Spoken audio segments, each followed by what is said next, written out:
चुनाव ये सिर्फ हार और जीत का गणित नहीं है। नहीं, ये एक आईना है जिसमें किसी भी इलाके के लोगों की उम्मीदें, उनकी जरूरतें और उनकी आवाज साफ साफ दिखाई देती है।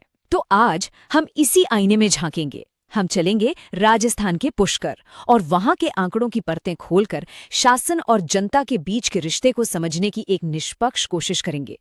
तो हमारी ये पड़ताल शुरू हो रही है पुष्कर से, राजस्थान की वो धरती जिसे दुनिया उसकी आध्यात्मिक विरासत और सांस्कृतिक पहचान के लिए जानती है।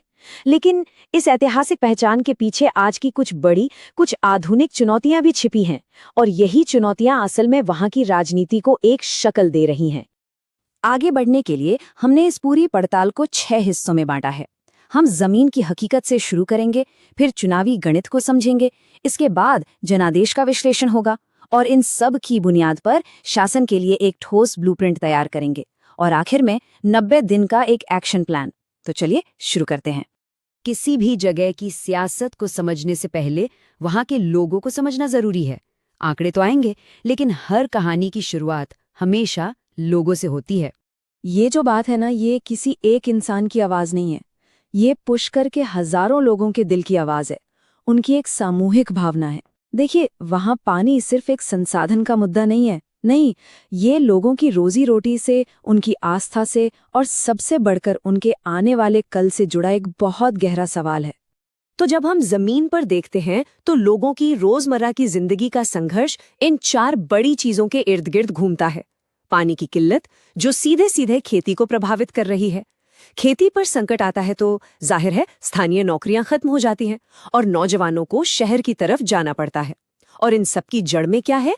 कमजोर बुनियादी ढांचा, सड़कें, बिजली।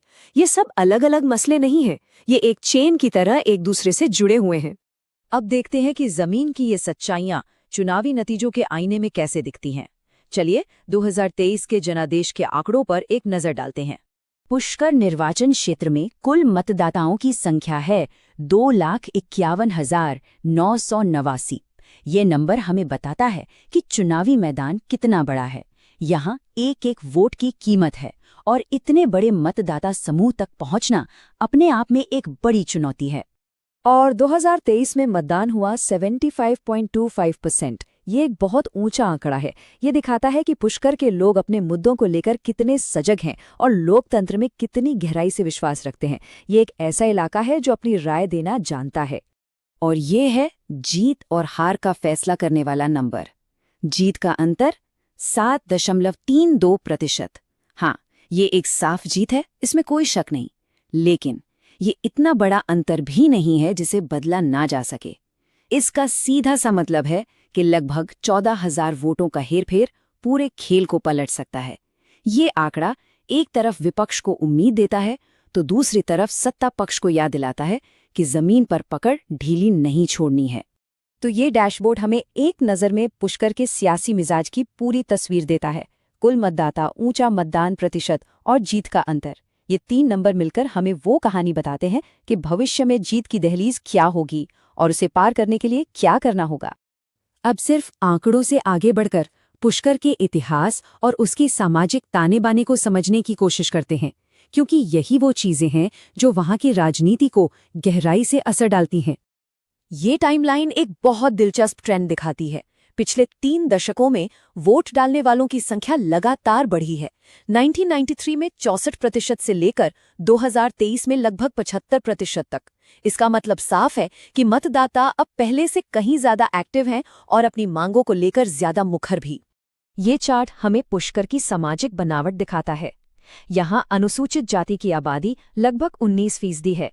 ये आंकड़ा हमें बताता है कि किसी भी राजनीतिक समीकरण में समाज के वंचित तबकों की आवाज को अनदेखा नहीं किया जा सकता। चुनाव जीतने के लिए अलग अलग समुदायों को साथ लेकर चलना जरूरी है। जब हम ये बढ़ता हुआ वोटर टर्नआउट और ये मिला जुला सामाजिक तानाबाना देखते हैं तो यह हमें लोकतंत्र के एक बहुत ही बुनियादी सिद्धांत की याद दिलाता है। देखिए, लोकतंत्र में हर आवाज को डिग्निटी के साथ, सम्मान के साथ सुने जाने का हक है। जब लोग अपनी बात रखते हैं और उसके जवाब में एक जिम्मेदार शासन मिलता है ना, तो समझिए कि हमारे संविधान का एक बहुत बड़ा वादा पूरा हो रहा है। तो अब तक हमने समस्या को समझा, उसका विश्लेषण किया। अब हम समाधान की तरफ बढ़ते हैं। चलिए एक ऐसे गवर्नेंस के ब्लूप्रिंट पर बात करते हैं जो सीधे सीधे मतदाताओं की आवाज पर, उनकी सबसे बड़ी शिकायतों पर आधारित हो।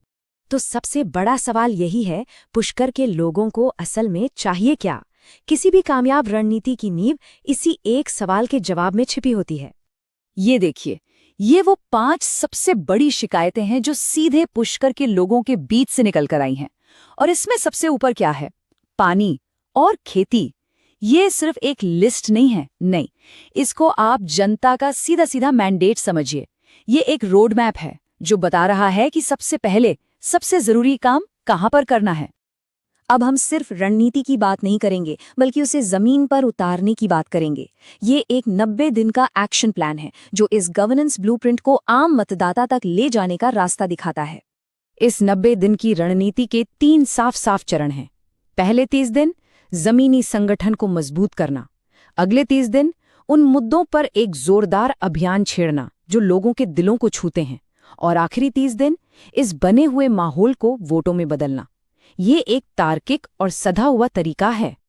और आज के जमाने में जमीन की लड़ाई को डिजिटल दुनिया से जोड़े बिना काम नहीं चलता।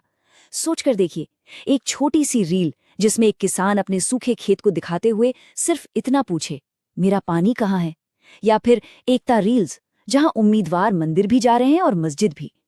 ये छोटे छोटे प्रयास उन बड़े संदेशों को लाखों लोगों तक पहुंचा सकते हैं और उन्हें इस बहस का हिस्सा बना सकते हैं।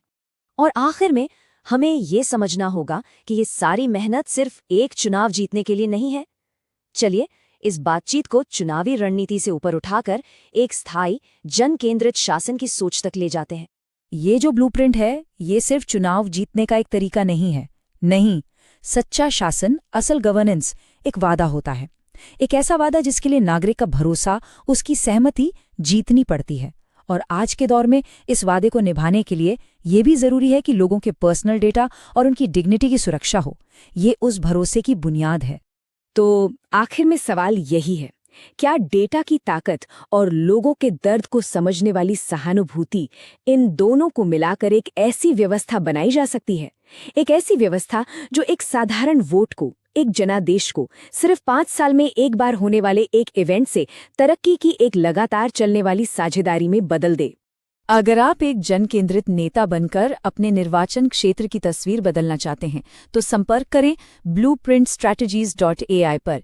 ईमेल है mgr@blueprintstrategies.ai या फिर कॉल करें 0804 20 0401 पर, क्योंकि हमारा मकसद है पर्पस बियॉन्ड